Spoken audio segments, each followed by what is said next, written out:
La victoria de las tropas liberales en la Guerra Civil de 1833-1839, la primera guerra carlista, que se desencadenó tras la muerte de Fernando VII a causa del pleito legal, político y sucesorio que se planteó tras el cuarto matrimonio del rey y el nacimiento en 1830 de su única hija, Isabel, a la que el rey designó para la sucesión, anulando los derechos al trono de su hermano Carlos María Isidro.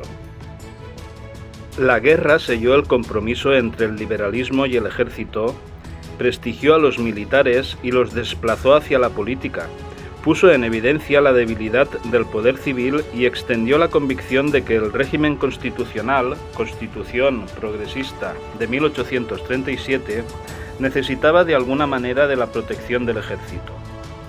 5 generales, los progresistas Espartero y Prim, los centristas Serrano y O'Donnell y el conservador Narváez, protagonizaron la vida política española entre 1840 y 1868.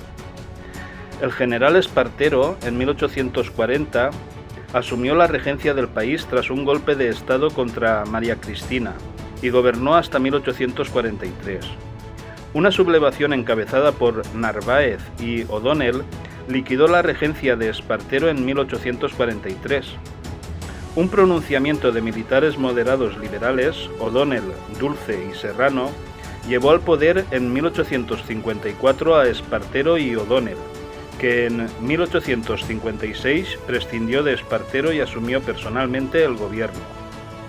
La Revolución de 1868, preparada por los generales Prim y Serrano y el almirante Topete, derribó en ese año la monarquía de Isabel II y dio paso a la primera experiencia democrática del país, 1868-1874.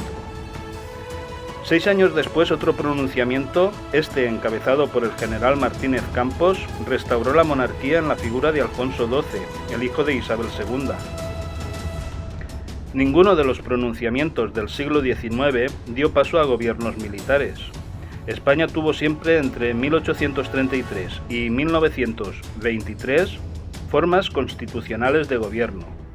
En su gobierno largo, 1858-1863, O'Donnell buscó una fórmula nueva que halló en la Unión Liberal, el partido gubernamental que creó desde arriba integrando a individualidades moderadas de los partidos históricos progresista y moderado. El pronunciamiento militar de 1868 desembocó en una situación democrática y la restauración de 1875 dio paso a un largo periodo liberal de casi 50 años. La preponderancia militar legitimó el intervencionismo del ejército e hizo cristalizar una teoría nacional militar que hacía de las Fuerzas Armadas la institución esencial del Estado y de la nación y la garantía última de la unidad del país. Esa fue la teoría precisamente que inspiró los golpes anticonstitucionales y militaristas de los generales Primo de Rivera en 1923 y Franco en 1936, que establecieron como resultado regímenes militares y dictatoriales. El poder militar fue fuerte en España porque el poder civil fue débil.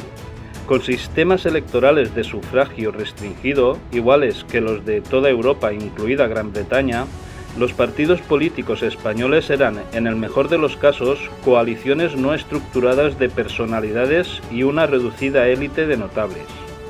El nivel de socialización de la política en las zonas rurales, el 80% del país, fue muy bajo.